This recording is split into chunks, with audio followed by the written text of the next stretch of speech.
It's late July. I have a hive of bees that's been very busy. We're going to go have a look at that hive. I think I have some supers that are full and capped. We're going to extract those supers. We're going to bring them up, spin them out, and hopefully make some honey. So step one is gearing up. You can see I have my bee suit on. I'm putting on some protective gloves. This hive is pretty docile, but they don't like it when you remove the honey, and they can get a little cranky. So I want to make sure that I am protected. Next step is I'm going to get my smoker running. Smoker's over here.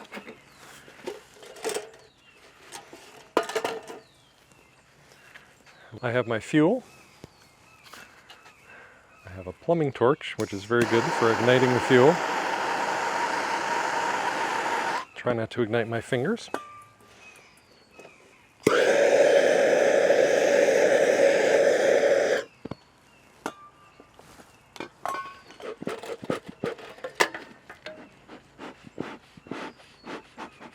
Smoker is running, and let's see how we do.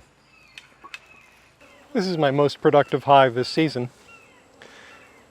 You can see the hive stack is made up of several boxes.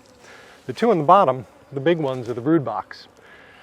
And the brood box consists of long frames that are full of honeycomb, and inside that honeycomb is a mixture of bees in progress, either eggs or larvae, pollen, and honey. And these two in the brood box we never touch. That's where the bees live, and we leave them in there all winter. And they are going to create enough energy for themselves to sustain themselves all winter. You can see on top, the two yellow and the white, we have honey supers. And the honey supers I've added once the brood is ready to go. And the honey supers have short frames.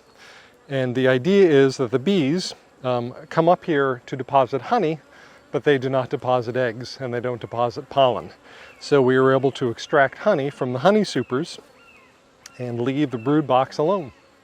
We are mid to late July. I've already done an extraction this year, and we'll see what we have in store for us. So there's a top cover. Let's have a look at that. We have some girls inside the cover.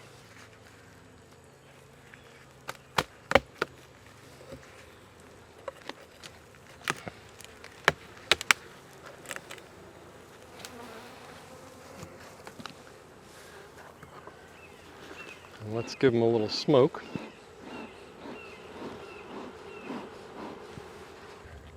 And let's have a look at a couple of these frames, see how they are doing.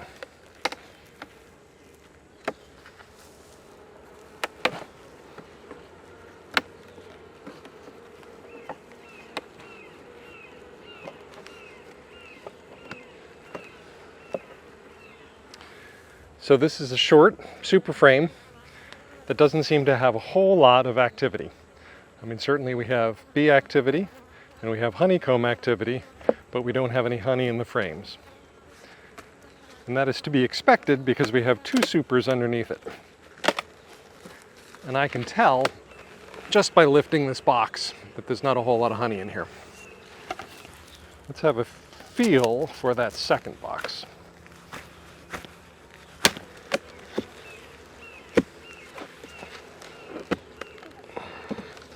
Second box is a little more promising.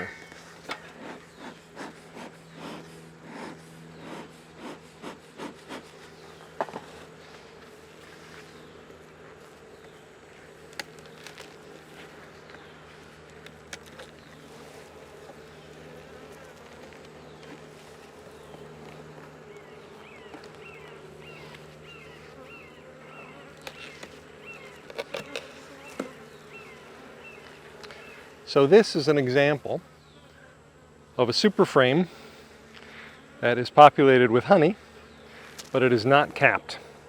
Well, we can see a little bit of capping over here. And I think we might take this one. I'm gonna have a look though. We're gonna see what some of the rest of this looks like.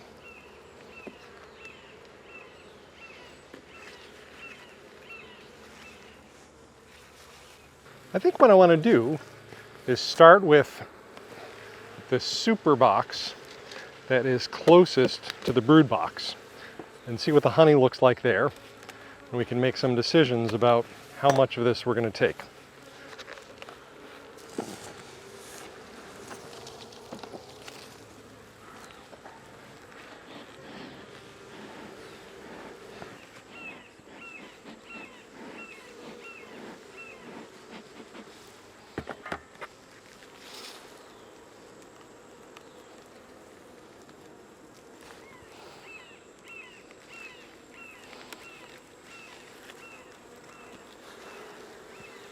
So this frame is full and almost completely capped. So I would say that this is a pretty good candidate to take.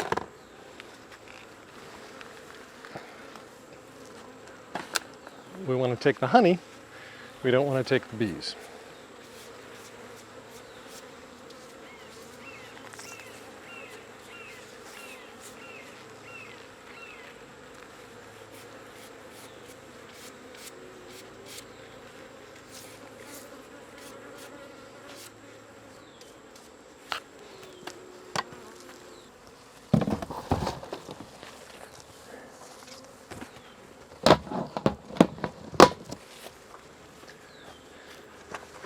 Having one frame out makes it much easier to work with the rest of the frames.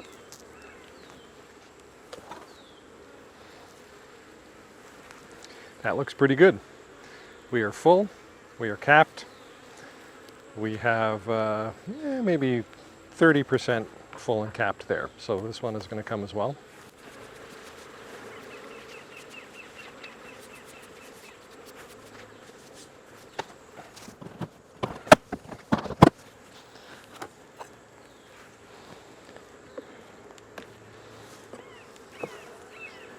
Just going to loosen them up to do a little assessment.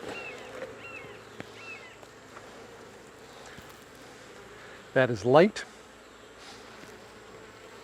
Not a whole lot of action there. One next to it too. Combed out, no honey. So that can go back. This can go back.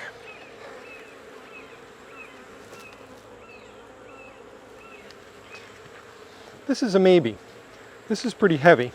You can see it's not capped, but it's a fair amount of honey in there.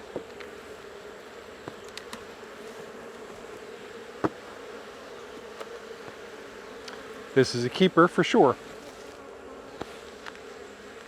One side completely full, capped. The other side maybe 80% full, 70% and capped.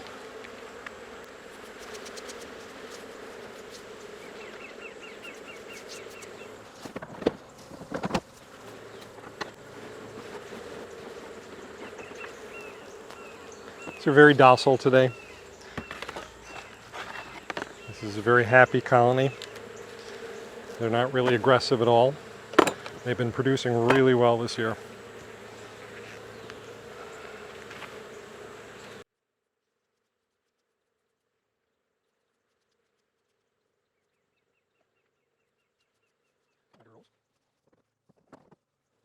I have a big bin off camera that I'm loading these frames into. The bin has a lid, and I want to make sure that the bees don't find their way into the bin after I remove it.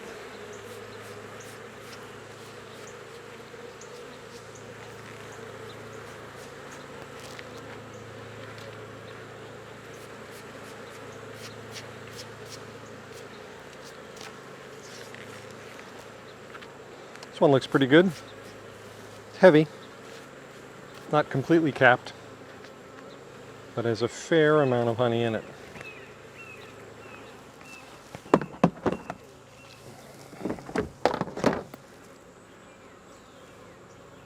You can see the remaining two frames look pretty good.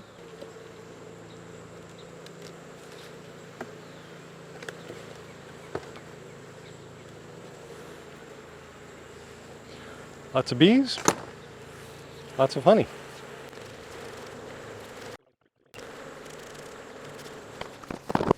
How's this last one look?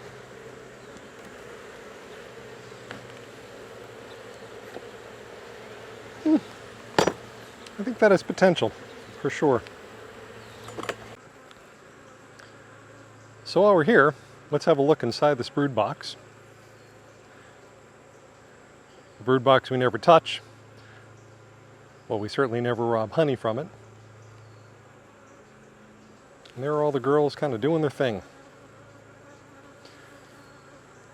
I'm going to replace the frames that I took out with empty frames so that the bees will have something to fill the space and they'll have something to work on while we spin out the honey.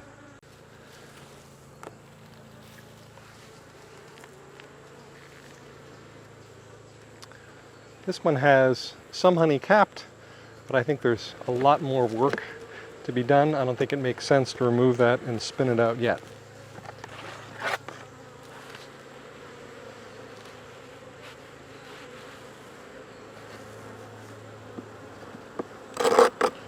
This material is propolis. It's kind of a gooey, epoxy-like substance. And removing it makes managing the frames a little easier in the future.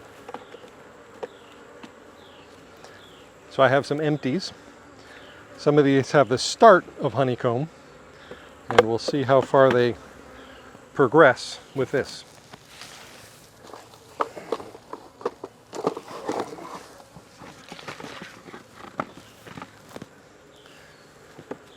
Some of my empty frames look better than others. But I think as soon as I spin out those other frames that are full of honey, I'll return them back to the supers and they can go to work. So that was super 1, the super that's closest to the brood box. This was super 2, which I'll put back. Super 2, I can tell just by lifting it, is much heavier on this side than it is on this side. And there doesn't seem to be a whole lot of honey action happening over here. So we're going to focus our attention on the far side. A little smoke. The girls just tuck away.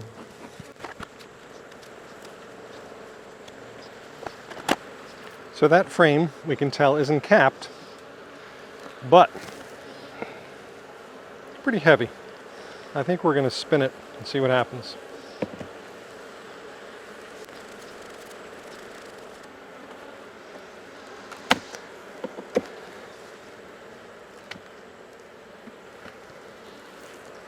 This frame is light, combed out, very little honey. That can stay.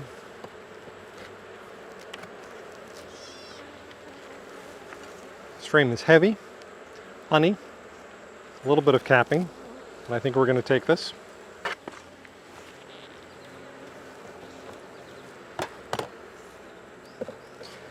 This frame is heavy, partially capped. That's a keeper.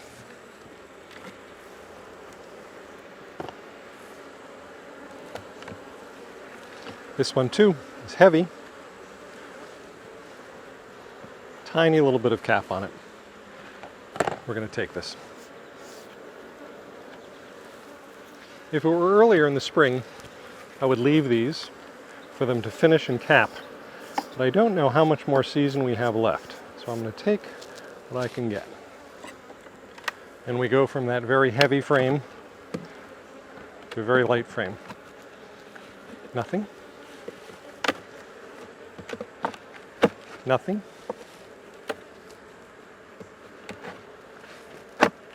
And nothing.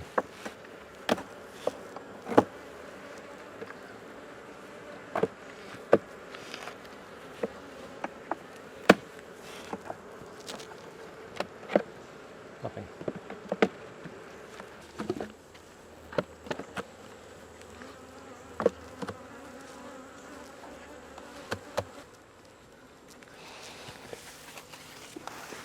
This third super is very light.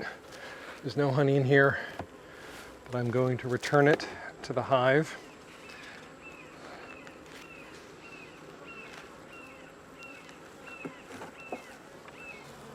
And and I'll put everything back together.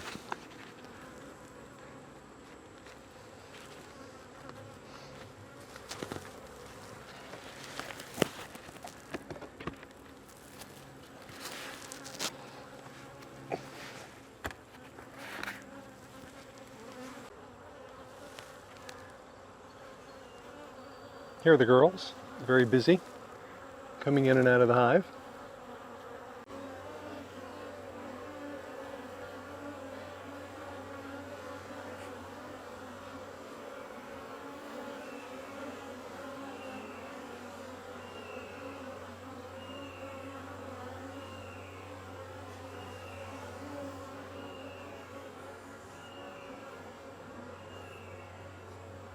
So I have a tub full of frames,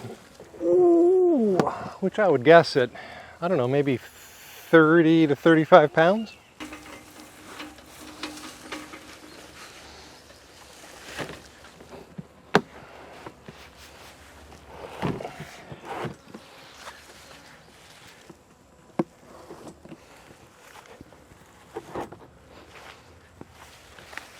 And follow me as we take it for spinning out.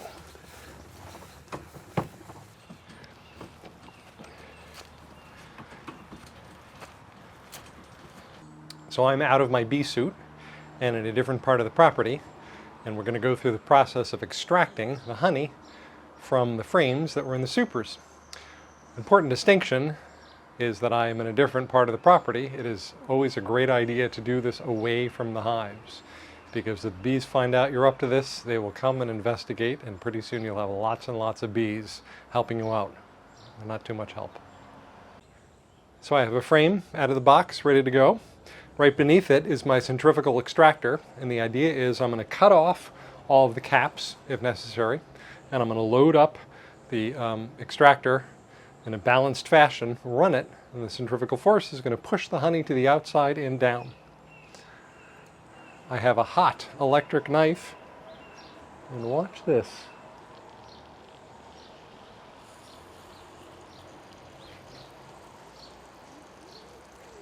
Do you want to zoom in?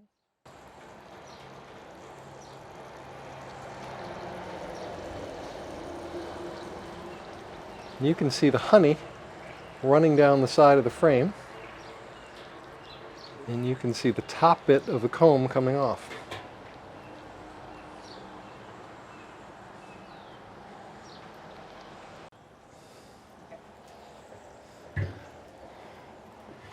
This is a tricky process, and obviously you make a big mess. We found it simpler to just put the wax inside the whole device, and we will filter the honey as we are pulling it out.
So it's the next day. The honey has gone through the filter. Obviously we've caught all the wax. There's still a little bit of debris inside the honey vessel, so I'm going to do another filtering. And you can see we've done pretty well. This is a 5-gallon bucket, and I think we maybe have 2.5 gallons of honey, which is pretty exciting. So I have a separate duplicate double filter down here, and I'm just going to run the filter process again.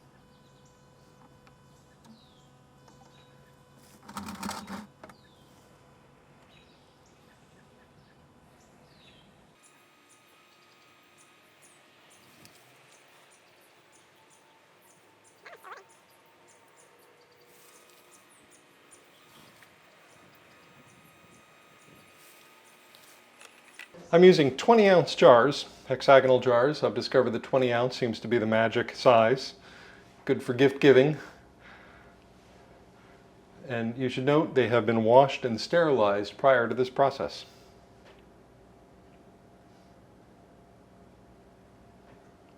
So honey keeps for a very long time. It is basically supersaturated sugar water. And there's no real trick to bottling it, and there's no real trick to storing it other than trying to keep it in a cool, dry place. One of those cool, dry places was Tutankhamun's tomb, where they said they found a vessel full of honey. Question whether it was still edible. It had probably since dehydrated and crystallized, but it was still functionally honey.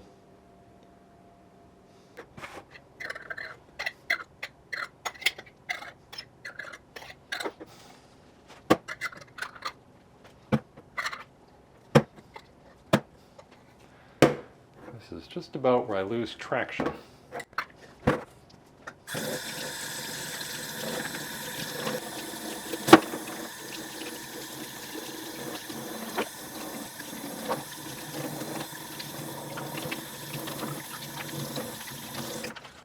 I'm a hobbyist, a casual apiarist. Clearly there are other machines that do a much better job of bottling honey than the ladle, but it works for me given the volume that I'm doing. So here's the last step. After bottling, we label. Some resellers require that there be an FDA nutritional facts sticker on the honey. Not the most exciting sticker I've ever seen. It says the ingredients are honey, 0 fat, 0 sodium, 0 protein, 17 grams of carbohydrates, 16 grams of sugar. So I'm fortunate to live on a property with a pond, and we have stocked that pond with koi. So we are Koi Pond Apiary in Essex, Connecticut. And the enchanting Mrs. Pernickety made this beautiful logo to celebrate the product.